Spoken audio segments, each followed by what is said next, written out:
Uma vida com propósitos, de Rick Warren. Dia 33. Como agem os verdadeiros servos? Quem quiser ser o maior deve se tornar servo. Marcos, capítulo 10, versículo 43. Vocês podem dizer o que eles são pelo que eles fazem.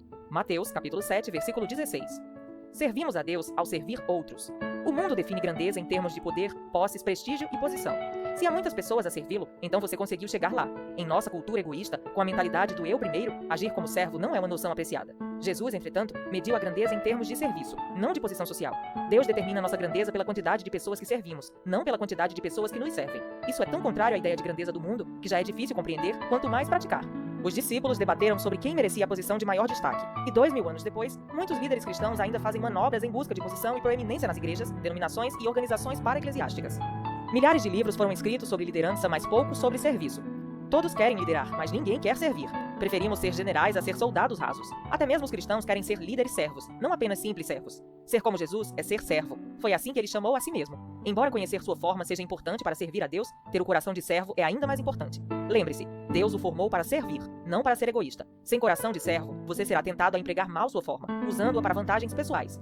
Você também será tentado a usá-la como desculpa para se eximir de satisfazer algumas necessidades. Deus costuma testar nosso coração, pedindo-nos que sirvamos em modalidades para as quais não fomos formados. Se você vir um homem caído numa vala, Deus espera que você o ajude, não que diga, não tem o dom da misericórdia ou da assistência. Embora não seja dotado para uma tarefa em particular, você pode ser chamado a realizá-la se ninguém mais com o talento em questão estiver por perto. Mas esse ministério secundário lhe será cobrado na hora e no lugar que se fizer necessário.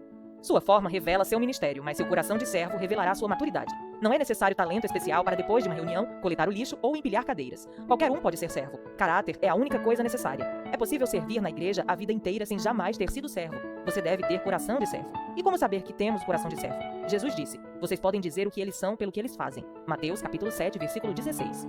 Os verdadeiros servos estão sempre à disposição para servir. Eles não preenchem um tempo com atividades que possam limitar sua disponibilidade. Querem estar prontos a servir imediatamente quando chamados. A exemplo do soldado, o servo deve estar sempre pronto para cumprir seu dever.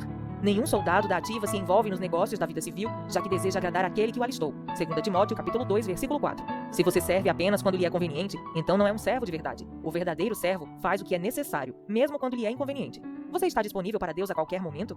Ele pode estragar seus planos sem que você fique ressentido?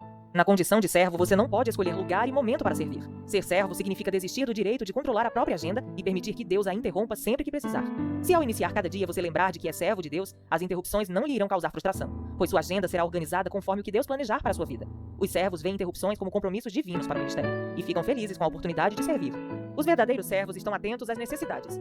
Os servos estão sempre interessados em saber como ajudar outros. Quando vem uma necessidade, agarram a oportunidade de auxiliar, exatamente como a Bíblia nos ordena. Sempre que tivermos oportunidade, façamos o bem a todos, especialmente aos da família da fé. Gálatas, capítulo 6, versículo 10. Quando Deus põe alguém em situação de necessidade bem à sua frente, Ele está lhe dando a oportunidade de crescer como servo. Repare que Deus diz que as necessidades de sua família da igreja devem ter preferência, ou seja, não devem ser colocadas no fim da lista de tarefas. Deixamos escapar muitas oportunidades para servir porque nos falta sensibilidade e espontaneidade. Grandes oportunidades para servir nunca duram muito. Elas passam rapidamente, e às vezes uma única vez.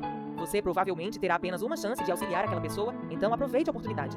Não diga a seu vizinho que espere até amanhã, se você pode ajudá-lo hoje. Provérbios capítulo 3, versículo 28. John Wesley foi um extraordinário servo de Deus. Seu lema era: faça todo o bem que puder, por todos os meios que puder, de todas as maneiras que puder, em todos os lugares que puder, a toda hora que puder, a todas as pessoas que puder, enquanto você puder.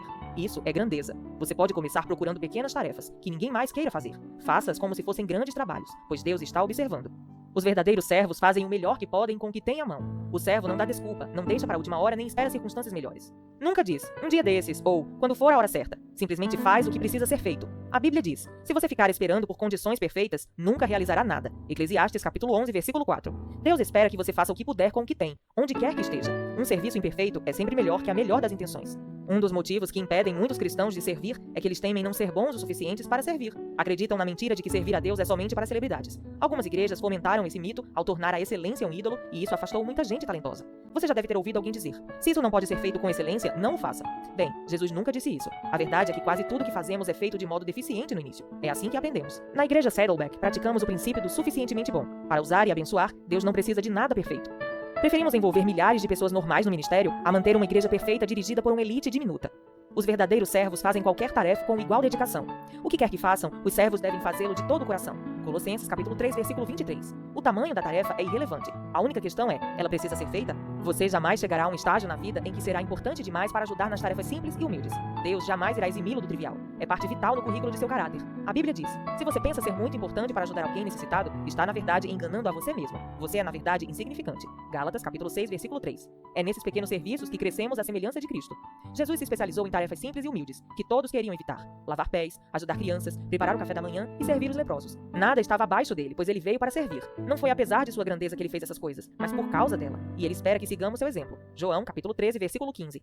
Pequenas tarefas muitas vezes demonstram um grande coração. O coração de servo revela-se em pequenos atos, que outros nem pensam em realizar. Como quando Paulo reuniu gravetos para acender uma fogueira, a fim de que todos se aquecessem após o naufrágio. Isso está em Atos capítulo 28, versículo 3. Ele estava tão exausto quanto qualquer outro, mas se dispôs a suprir aquela necessidade. Nenhuma tarefa está abaixo daquele que tem o coração de servo. As grandes oportunidades estão normalmente camufladas em tarefas menores. As pequenas coisas da vida determinam as grandes. Não busque realizar grandes tarefas para Deus. Então somente faça as coisas não tão grandes assim, e Deus o designará para algo que Ele queira que você faça. Mas antes de tentar o extraordinário, procure ser útil no trivial. Lucas capítulo 16, versículos de 10 a 12. Sempre haverá mais pessoas dispostas a fazer grandes coisas para Deus que a realizar pequenas tarefas. Existe um multirão de candidatos inscritos na corrida para a liderança, mas a pista está livre para os que desejam ser servos. Às vezes você serve de baixo para cima, atendendo os que possuem autoridade, e às vezes de cima para baixo, ocupando-se dos necessitados. Em ambos os casos, você pode desenvolver um coração de servo se estiver disposto a fazer o que for necessário. Os verdadeiros servos são fiéis ao seu ministério. Os servos concluem as tarefas, cumprem as responsabilidades, mantêm as promessas e honram os compromissos. Não deixam um serviço feito pela metade e não desistem quando perdem o incentivo. São confiáveis e dignos. A fidelidade sempre foi uma qualidade rara. A maioria das pessoas não sabe o valor do compromisso. Assumem obrigações de forma casual e então as descartam pelas razões mais fúteis, sem nenhuma hesitação, remorso ou arrependimento. Todas as semanas, igrejas e outras organizações são obrigadas a improvisar, porque os voluntários não se prepararam, não apareceram, nem mesmo ligaram para avisar que não iriam. As pessoas podem contar com você? Há promessas que você precisa manter, votos que precisa cumprir ou compromissos que precisa honrar? Isso é um teste. Deus está testando sua fidelidade. Passando nesse teste, você estará em boa companhia. Abraão, Moisés, Samuel, Davi, Daniel, Timóteo e Paulo foram chamados servos fiéis de Deus. Melhor ainda, Deus prometeu recompensar a fidelidade na eternidade. Imagine como será no dia em que Deus lhe disser: muito bem, empregado bom e fiel. Você foi fiel negociando com pouco dinheiro. Por isso vou pôr você para negociar com muito. Venha festejar comigo. Mateus capítulo 25, versículo 23. A propósito, servos fiéis jamais se aposentam. Eles continuam servindo fielmente por toda a vida. Você pode se aposentar de sua carreira, mas nunca se aposentará de servir a Deus. Os verdadeiros servos mantêm a discrição. Servos não se promovem nem chamam a atenção para si. Em vez de agir para impressionar e de se vestir para fazer sucesso, prestem serviços uns aos outros com humildade. 1 Pedro capítulo 5, versículo 5. Se foram reconhecidos por seus serviços, eles humildemente aceitam, mas não admitem que a notoriedade os distraia de seu trabalho. Paulo denuncia um tipo de serviço que aparenta ser espiritual, mas não passa de mera simulação, um espetáculo, uma estratégia para atrair a atenção. Ele chama isso estar servindo à vista, Efésios capítulo 6, versículo 6 e também Colossenses capítulo 3, versículo 22. Servir para que as pessoas fiquem impressionadas com o nosso alto nível de espiritualidade. Esse era o pecado dos fariseus. Eles transformavam o auxílio às pessoas, a generosidade e até mesmo a oração em um espetáculo. Jesus detestava essa atitude e alertou: quando der esmola, não tente se fazer notado. Se agir assim, você não receberá a recompensa da parte de seu Pai, no céu. Mateus capítulo 6, versículo 1. A autopromoção e a postura de servo são inconciliáveis. Os verdadeiros servos não agem pela aprovação nem pelo aplauso. Vivem para uma plateia com uma única pessoa. Como Paulo declara: se eu ainda estivesse procurando agradar os homens, não seria servo de Cristo. Gálatas capítulo 1, versículo 10. Você não achará muitos servos verdadeiros entre os que se põem no centro das atenções. Na verdade, isso é impossível, e os verdadeiros servos o evitam. Eles se satisfazem em servir silenciosamente, nas sombras. José é um grande exemplo disso. Ele não atraiu a atenção para si, mas serviu discretamente várias pessoas. Seu senhor Potifar, o carcereiro, o padeiro e o copeiro do faraó. E Deus abençoou sua postura. Quando o faraó o elevou a uma posição de importância, José ainda manteve o coração de servo, até mesmo com seus irmãos, que o haviam traído. Infelizmente, muitos líderes de hoje começam como servos, mas terminam como celebridades. Tornam-se viciados em atenção, sem tomar consciência de que a luz dos holofotes deixa a pessoa cega. Servindo no anonimato, em um lugar pequeno, você pode se sentir desconhecido e sem valor. Mas ouça, Deus o colocou onde você está com um propósito. Ele conhece o número de fios de cabelo que você tem na cabeça e sabe seu endereço. É melhor você ficar onde está até que ele decida mudá-lo. Ele o avisará se quiser que você vá para outro lugar. Seu ministério é importante para o reino de Deus. Quando Cristo, a verdadeira vida, aparecer de novo na terra, o ser verdadeiro e glorioso de vocês vai se manifestar também. Enquanto isso, estejam contentes com a obscuridade, como Cristo. Colossenses capítulo 3, versículo 4. Existem mais de 750 halls da fama nos Estados Unidos e mais de 450 publicações do tipo Quem é Quem. Mas você não irá encontrar muitos servos verdadeiros nesses lugares. A notoriedade não significa nada para os servos autênticos, porque eles sabem a diferença entre ser proeminente e ser importante. Existem vários atributos proeminentes em seu corpo, sem os quais você poderia viver. As partes escondidas é que são indispensáveis. O mesmo ocorre com o corpo de Cristo. o serviço mais importante é, frequentemente, aquele que não é visto. 1 Coríntios, capítulo 12, versículos de 22 a 24.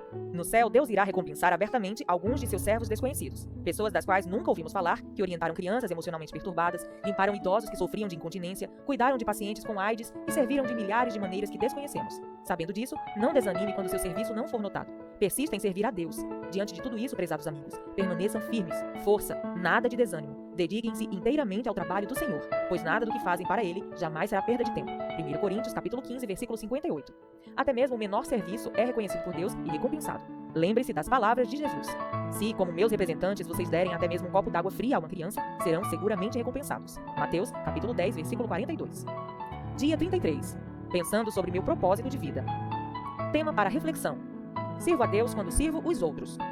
Versículo para memorizar. Se vocês derem até mesmo um copo de água fria ao menor dos meus seguidores, certamente serão recompensados. Mateus, capítulo 10, versículo 42. Pergunta para meditar. Quais das 6 características dos verdadeiros servos é a mais desafiadora para mim? Até o próximo áudio.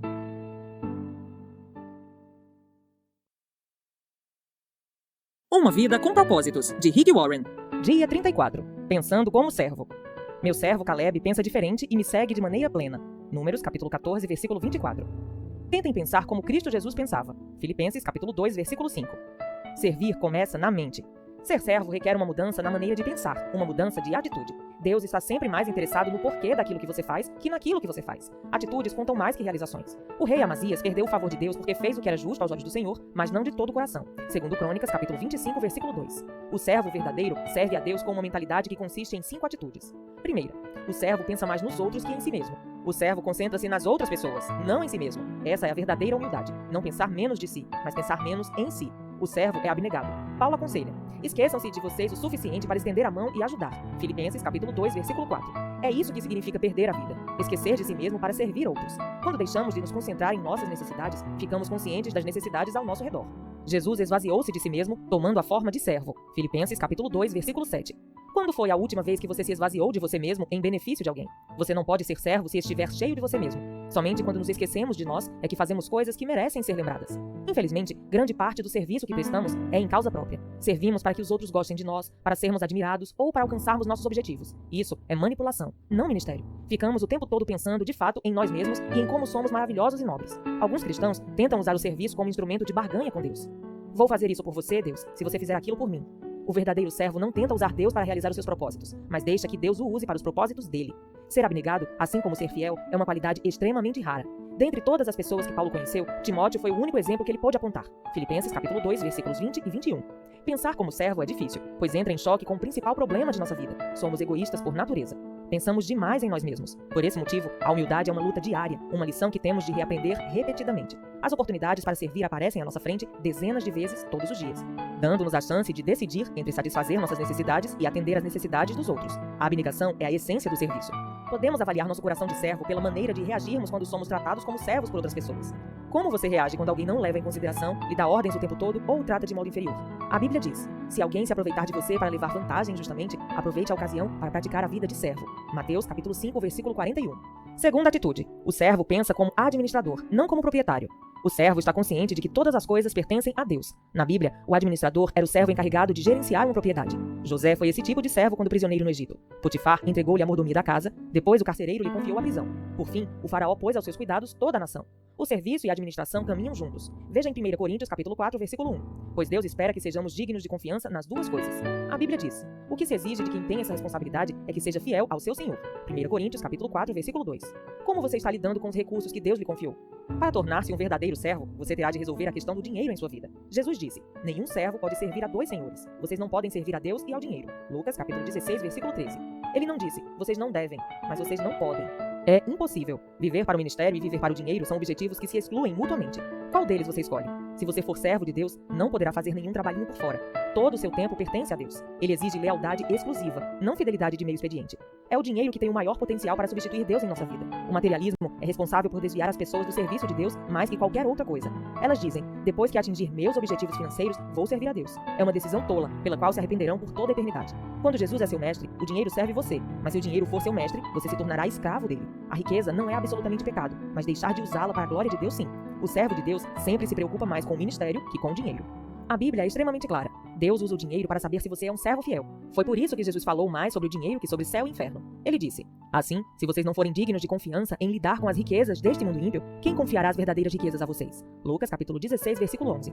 A forma de você gerenciar o dinheiro afeta a quantidade de bênçãos que Deus derrama sobre sua vida. No capítulo 31, mencionei 2 tipos de pessoas: construtores do reino e construtores de riquezas. Ambos são bons em fazer os negócios crescerem, fechar acordos ou vendas e obter lucro. Os construtores de riquezas continuam a acumular fortunas para si, independentemente de quanto tenham alcançado. Mas os construtores do reino mudam as regras do jogo. Eles ainda tentam ganhar tanto dinheiro quanto for possível, mas fazem isso para distribuí-lo. Usam a riqueza para financiar a igreja de Deus e a sua missão no mundo. Na igreja Saddleback, temos um grupo de diretores de empresas e empresários que tentam contribuir da melhor maneira. Por isso, costumam fazer doações, na medida de suas possibilidades, para promover o reino de Deus. Incentivo você a conversar com seu pastor e iniciar um grupo de construtores do reino em sua igreja. Terceira atitude. O servo medita sobre o próprio trabalho, não no que os outros estão fazendo. O servo de Deus não fica fazendo comparações, não critica nem compete com os outros servos ou ministérios. Está muito ocupado realizando a tarefa que Deus lhe designou. A competição entre os servos de Deus é absurda por muitas razões. Estamos todos no mesmo time, e o nosso objetivo é fazer que Deus seja visto, não nós mesmos. Recebemos diferentes atribuições e cada um tem uma forma exclusiva. Paulo admoesta. Isso significa que não devemos ficar fazendo comparações, como se fosse melhor que o outro. Temos coisa mais importante a fazer na vida. Ninguém é melhor do que ninguém. Cada pessoa tem valor singular e inestimável. Gálatas capítulo 5, versículo 26. Não há lugar para ciúmes mesquinhos entre servos. Quando você está ocupado servindo, não há tempo para ser crítico. Todo o tempo desperdiçado em criticar os outros poderia ter sido usado no ministério. Quando reclamou para Jesus que Maria não a estava ajudando no serviço de casa, Marta perdeu o coração de serva. O verdadeiro servo não reclama das injustiças, não sente pena de si mesmo, nem fica aborrecido com os que não servem. Apenas confia em Deus e continua servindo. Não é nossa função avaliar os outros servos do mestre. A Bíblia diz: quem é você para criticar o servo de alguém? O próprio Senhor determinará se seu servo for bem-sucedido ou não. Romanos capítulo 14, versículo 4. E também não é nossa função nos defendermos das críticas. Deixe que seu mestre tome conta disso. Siga o exemplo de Moisés, que se mostrou verdadeiramente humilde quando enfrentou oposição. Ou faça como Neemias, cuja resposta às críticas era simplesmente esta: meu trabalho é muito importante para que eu o interrompa agora, a fim de conversar com vocês. Neemias capítulo 6, versículo 3. Se você serve como Jesus, com certeza será criticado. O mundo, e até mesmo grande parte da igreja, não compreendem o que Deus valoriza. Um dos mais belos atos de amor demonstrados a Jesus foi criticado pelos discípulos. Maria derramou sobre Jesus a coisa mais valiosa que possuía, um perfume caro. Esse gesto de generosidade foi rotulado como desperdício pelos discípulos. Jesus, porém, o classificou como maravilhoso. Mateus, capítulo 26, versículo 10. E isso é tudo que importa. Seu serviço para Cristo jamais será um desperdício, não importa o que os outros digam. Quarta atitude. O servo edifica sua identidade em Cristo. Por lembrar que é amado e aceito pela graça, o servo não precisa provar seu valor. Ele aceita de bom grado trabalhos que pessoas inseguras considerariam abaixo delas. Ao lavar os pés dos discípulos, Jesus dá um dos exemplos mais profundos de serviço que parte de uma autoestima equilibrada. Lavar os pés era equivalente a ser engraxate, função desprovida de status. Mas Jesus sabia quem era, por isso a tarefa não ameaçou sua autoestima. A Bíblia diz: Jesus sabia que o Pai havia colocado todas as coisas debaixo do seu poder, e que viera de Deus. Assim, levantou-se da mesa, tirou sua capa e colocou uma toalha em volta da cintura. João, capítulo 13, versículos 3 e 4. Se você pretende ser servo, deposite sua identidade em Cristo. Somente pessoas seguras podem servir. Pessoas inseguras estão sempre preocupadas com a aparência, temem a exposição de suas fraquezas e escondem-se sob camadas de orgulho e pretensão. Quanto mais inseguro você for, mais desejará que as pessoas o sirvam e mais necessitará da aprovação delas. Henry Nouwen declarou: para sermos úteis aos outros, temos de morrer para elas. Ou seja, temos de deixar de medir nossa importância e valor pelos parâmetros dos outros. Dessa forma, ficamos livres para manifestar misericórdia. Quando você fundamenta seu valor e sua identidade no relacionamento com Cristo, fica livre das expectativas dos outros e isso permite que você realmente os sirva melhor.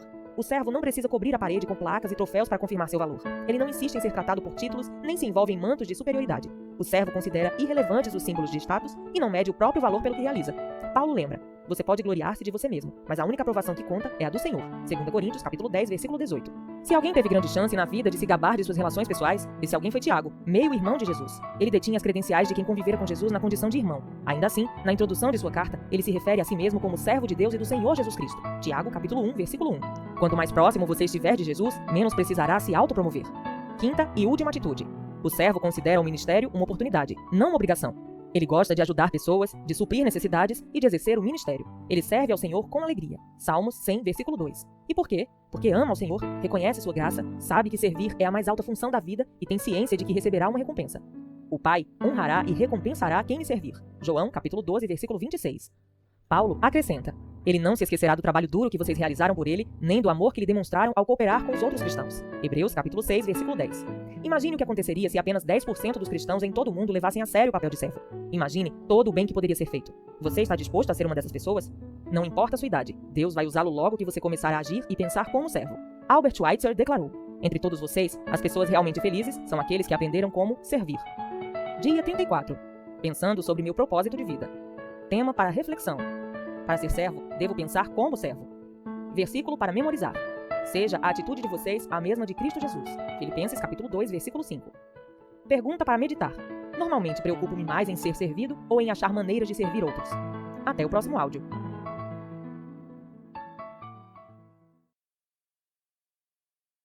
Uma Vida com Propósitos, de Rick Warren. Dia 35. O poder de Deus na fraqueza. Somos fracos, mas pelo poder de Deus viveremos com Ele para servir vocês. 2 Coríntios capítulo 13, versículo 4. Eu estou com você. Isso é tudo que você precisa. 2 Coríntios capítulo 12, versículo 9. Deus realmente gosta de usar pessoas fracas. Todos têm fraquezas. Na verdade, você tem uma coleção de defeitos e imperfeições, físicas, emocionais, intelectuais e espirituais. Você também pode viver situações incontroláveis que o enfraquecem, como restrições financeiras e relacionais. O mais importante é o que você faz com isso. Normalmente, negamos as fraquezas, nós as defendemos, damos desculpas, escondemos e tornamos a senti-las. Isso impede que Deus as use da forma que deseja. Deus tem uma perspectiva diferente da fraqueza humana. Ele diz: os meus caminhos e os meus pensamentos são mais altos que os seus. Isaías capítulo 55, versículo 9. Por isso, ele muitas vezes age de forma exatamente oposta ao que esperamos. Imaginamos que Deus deseja usar somente nossas virtudes, mas ele também quer usar nossas fraquezas para a sua glória. A Bíblia diz: Deus escolheu para envergonhar os poderosos o que o mundo acha fraco. 1 Coríntios capítulo 1, versículo 27. As fraquezas não são um acidente. Deus as permitiu em sua vida deliberadamente, a fim de demonstrar seu poder por meio de você. Deus nunca ficou impressionado com a força nem com a autossuficiência. Aliás, ele é atraído por pessoas que são fracas e admitem isso. Jesus considera pobres em espírito os que reconhecem as próprias necessidades. Essa é a primeira atitude a ser abençoada por ele. Isso está em Mateus, capítulo 5, versículo 3. A Bíblia é cheia de exemplos que demonstram como o Senhor gosta de usar pessoas comuns e imperfeitas para realizar coisas extraordinárias, a despeito de suas fraquezas. Se Deus só utilizasse pessoas perfeitas, nada seria realizado, porque nenhum de nós é infalível. Ele utiliza pessoas imperfeitas e esse é um fato animador para todos nós. A fraqueza, ou o espinho, como Paulo a denomina em 2 Coríntios capítulo 12, versículo 7, não é um pecado ou vício de caráter que você possa mudar, como o exagero na comida ou a impaciência. A fraqueza é qualquer limitação que você herdou ou não tem meios de alterar. Pode ser uma limitação física, como deficiência de membros, doença crônica, vigor naturalmente baixo ou alguma inaptidão. Pode também ser uma limitação emocional, como a sequela de um trauma, uma lembrança dolorosa, um comportamento peculiar ou algum fator hereditário. Pode ainda ser uma limitação intelectual ou nas habilidades. Nem todos somos absolutamente brilhantes ou talentosos. Quando você pensa nas limitações de sua vida, pode se sentir tentado a concluir: Deus nunca poderia me usar.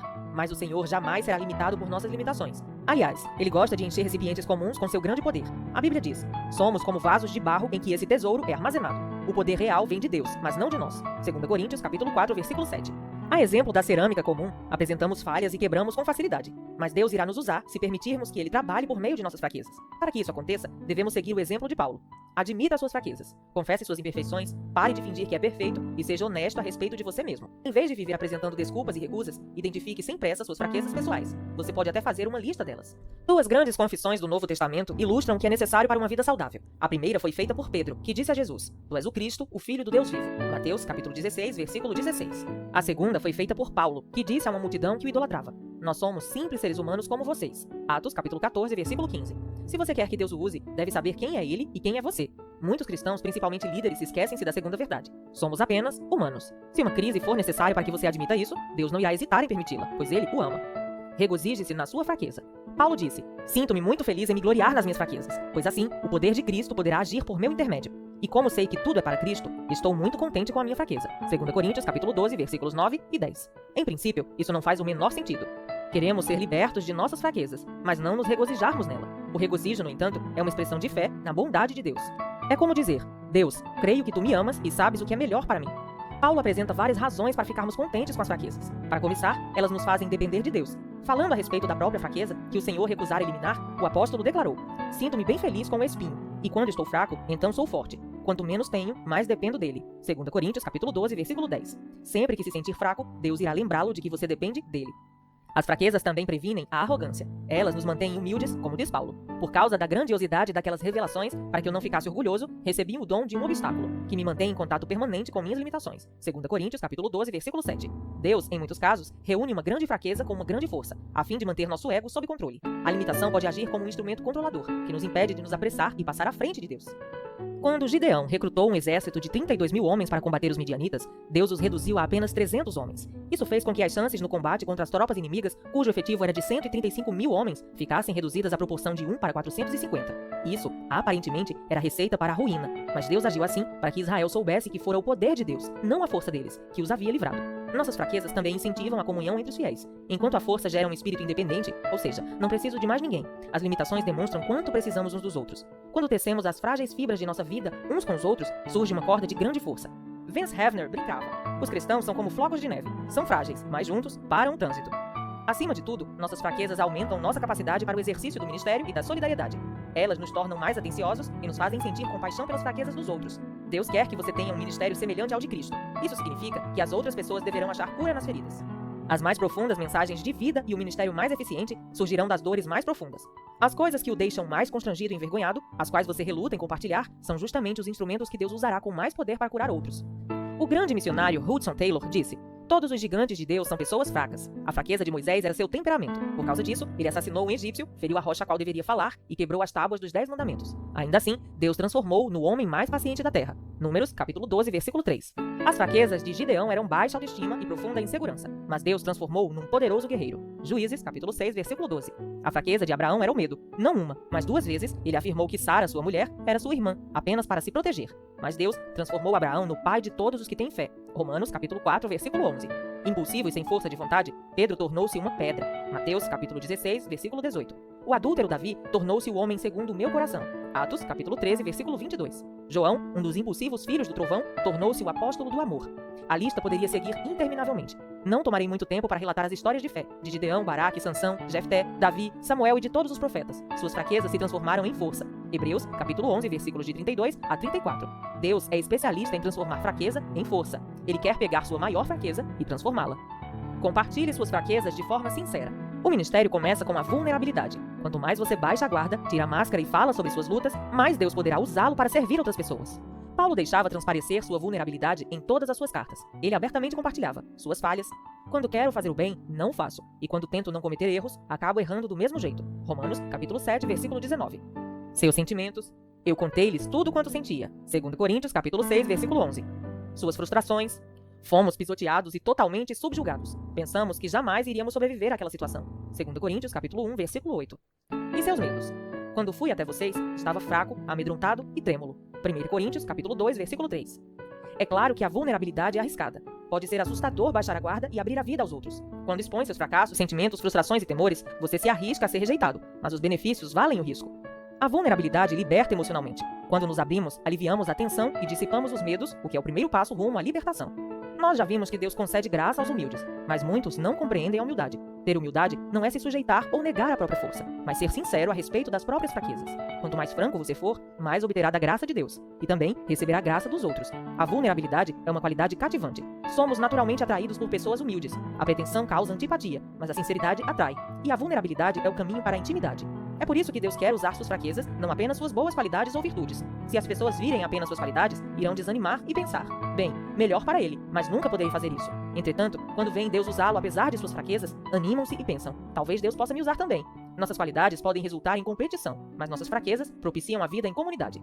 Em algum ponto da vida, você terá de decidir se quer impressionar ou influenciar as pessoas. Você pode impressioná-las à distância, mas tem de chegar perto para influenciá-las. E quando você fizer isso, elas poderão perceber suas imperfeições. Não há nenhum problema nisso. A qualidade essencial para a liderança não é a perfeição, mas a credibilidade. As pessoas devem ser capazes de confiar em você, caso contrário, não seguirão. Como você constrói credibilidade? Não fingindo ser perfeito, mas sendo sincero. Glorie-se em sua fraqueza. Paulo declarou: vou apenas gloriar-me de quão fraco sou e quão grandioso é Deus para usar uma fraqueza dessas para sua glória. 2 Coríntios, capítulo 12, versículo 5. Em vez de se apresentar como um ícone de invencibilidade e autoconfiança, veja-se como um troféu da graça de Deus. Quando Satanás apontar as fraquezas que você tem, concorde com ele e deixe o coração transbordar de louvores a Jesus, que compreende todas as nossas fraquezas. Hebreus, capítulo 4, versículo 15. E ao Espírito Santo, que nos ajuda em nossa fraqueza. Romanos, capítulo 8, versículo 26. Deus também pode transformar uma virtude em fraqueza, a fim de nos usar ainda mais. Jacó era um manipulador. Passou a vida conspirando e fugindo das consequências. Certa noite, ele lutou com Deus e disse: não te deixarei ir, a não ser que me abençoes. Deus respondeu: tudo bem. Mas então lhe deslocou a articulação da coxa. O que significa tudo isso? Deus tocou o ponto forte de Jacó. O músculo da coxa é o mais forte do corpo humano e transformou em fraqueza. Daquele dia em diante, Jacó passou a mancar, para que jamais voltasse a fugir. Isso o forçou a depender de Deus, quer desejasse, quer não. Se você quer que Deus o abençoe e o use de forma grandiosa, precisa estar disposto a mancar até o fim de seus dias, pois Deus usa pessoas fracas. Dia 35. Pensando sobre meu propósito de vida. Tema para reflexão. Deus opera melhor quando admito minhas fraquezas. Versículo para memorizar. Minha graça é suficiente a você, pois o meu poder se aperfeiçoa na fraqueza. 2 Coríntios, capítulo 12, versículo 9. Pergunta para meditar. É possível que eu esteja limitando o poder de Deus em minha vida ao escolher minhas fraquezas? Sobre o que estou precisando ser sincero para poder ajudar as pessoas? Até o próximo áudio.